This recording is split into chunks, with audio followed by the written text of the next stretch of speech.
As you know, I am the dean of the Xarkun School of Kiting, and as you may or may not know, we have not achieved too much success in our school as of late. Plenty of enrollees, not a lot of graduates.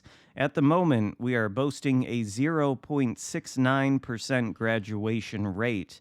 The people who leave our schools should be equipped to perform the most perfect kiting you've ever seen, but they are not. And I don't know if that's a failure on our part or something else. However, if you're looking for an alternative school of tactics to World of Warships Legends, why not go consult the dean of the flanking school himself, Metajerk, who is at the helm of HMS Defence for this battle legendary tier British cruiser, the campaign reward for the soon-to-be ending January 2025 campaign, and a ship who I think really the real question we should be asking in this video is HMS Defence in fact cracked? And I think we'll get the answer to that near the end of this video.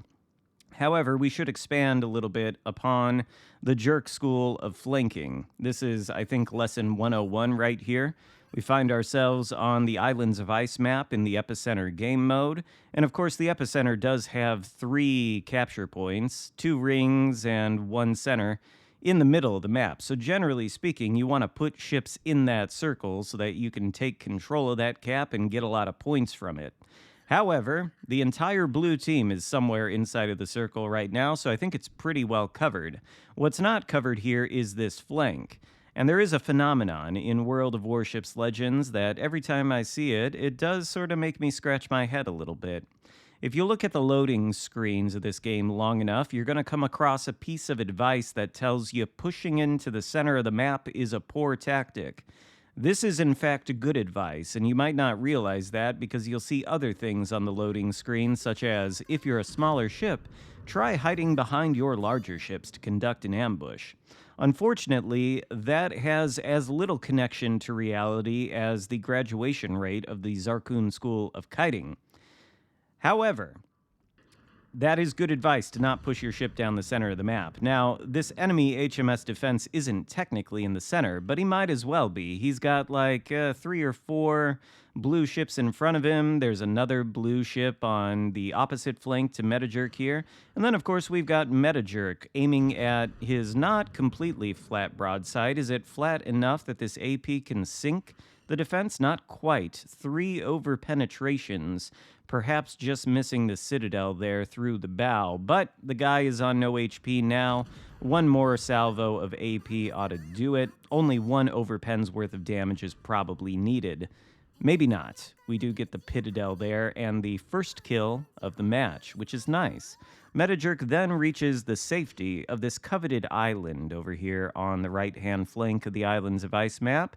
This island is going to be a useful tool because we've still got ships that are pushing down this flank. In fact, another HMS Defense.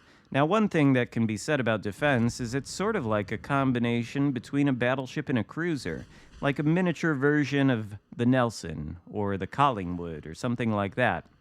All the guns on the bow, but unlike the Collingwood, it does have armor. 30mm plating on the broadside.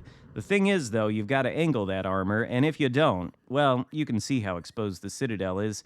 4 Citadels there, what was that, 46,000 damage against HMS Defense? He's going to come around this corner, giving himself an opportunity to turn in a little bit, but he doesn't really take that opportunity. Another 27,000 right through the bow, 3 more Citadels, second kill of the game.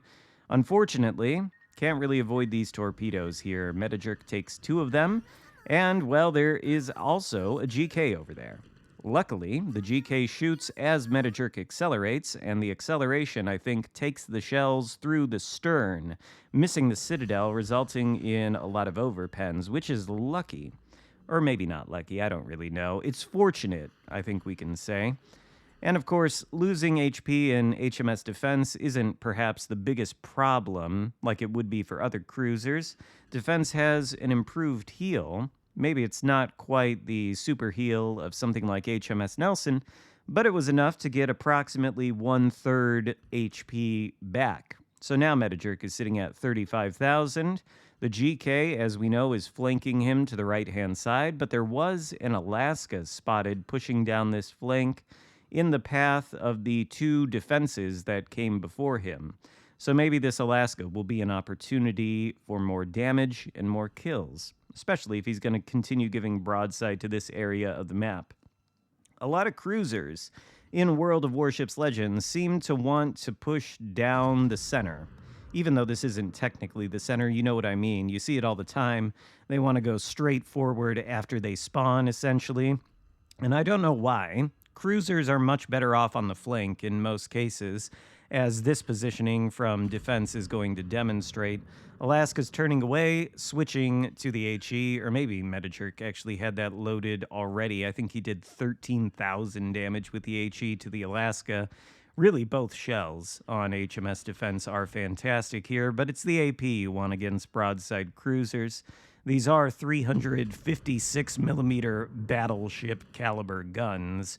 Small caliber for the tier, of course. I don't think any actual battleships at Legendary tier have 356mm guns, but I doubt that makes too much difference to the Brisbane, who took the 10th Citadel of this battle so far. Brisbane also takes an 11th Citadel. He really can't angle against this AP. High caliber metal, and that guy is well on his way back to port. He might be deploying a heal, but he's turning there, so I think it's too little too late. I was wondering in the back of my mind, too, as Metajerk pushed out here, what on earth happened to that GK? He was last spotted going around a tiny rock over in the northern direction over there, off to the right-hand side of the screen. Now that Metajerk is pushed out here, the GK is inexplicably nowhere to be found. I think he must have pushed southward, and at this point, maybe he's behind the island that Metajerk just left. Alaska presenting his broadside on a silver platter doesn't matter all that much because the Citadel is somewhat difficult to hit. However, the torpedoes make contact. 200,000 damage done, and one overpen, one full pen is all that it takes to secure Metajerk's 4th kill of the battle. Now, the ship count is even. Prior to the Alaska's sinking, it was 5v5, and, well, now as soon as I say that, it becomes 4v3 in favor of the blue team. But they do have one destroyer left on the Reds, a half-health battleship, and a GK back there somewhere that's, I suppose, taken himself out of the match for the moment. Where is he, by the way? I feel like we should have seen him already, but we still... There he is. As I thought, he has gone behind the island, taking himself out of the game for a few moments. There is a balance to achieve while flanking. I think Metajerk has demonstrated that throughout the duration of this battle. GK has demonstrated a more inefficient brand of flanking. He now just appears to rejoin the battle. He does have vision of Metajerk in spite of the first and I think only smoke screen here being deployed. I don't know if it's the GK that's spotting him actually or the destroyer. It seems to me like potentially this smoke should be cutting off the line of sight, but Metajerk gets out of the detectability range of the GK anyway, and either it was the GK spotting him or a destroyer. He goes dark, GK shoots at him rather ineffectively, and there's Iwami. Of course, Metajerk has 4 kills at this point, so the Kraken's up for grabs. HE doesn't quite secure it there, but it does light a fire. Well, never mind. A fire that could have secured it. But Iwami goes down. It's all right, though. There's gearing. No HP left. Nobody seems to be shooting at him except Metajerk, but of course, the Alaska's secondaries secure the kill before Metajerk even gets to land a shell on that guy. 1 fisting ribbon so far to go with the 4 ships sunk. And still, our old friend, the GK, is left alive. Looks like he's about to begin squaring off against the final blue battleship in Iwami, who is on very low health compared to the GK's, let's say, 2/3 health. GK, once again, is playing the island game here with his German battleship. Not the worst tactic in the world. You can use islands in German battleships to push up and keep yourself protected as you get closer to the action.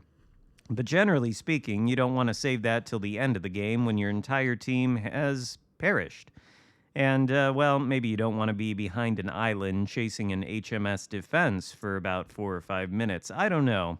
In any case, I think the GK is going to achieve what we could call a moral victory against the remaining blue battleship. He should, anyway. There's no way that Iwami is going to survive giving broadside to the GK like that. Yeah, there he goes.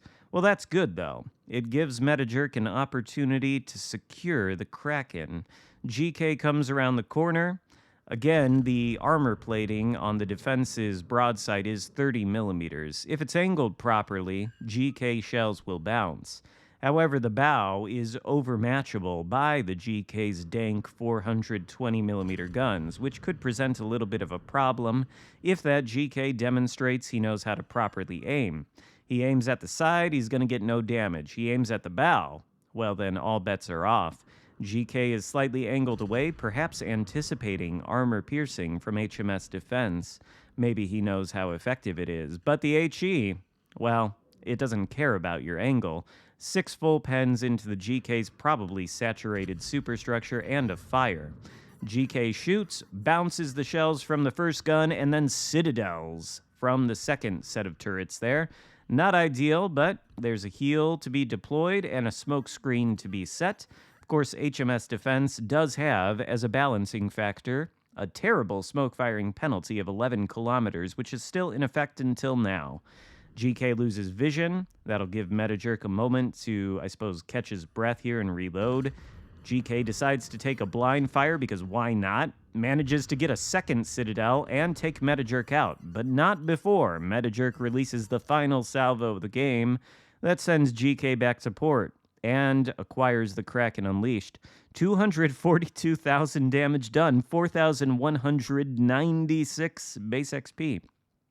HMS Defense. Is it cracked? I'll leave that conclusion up to you if you want to tell me in the comments section.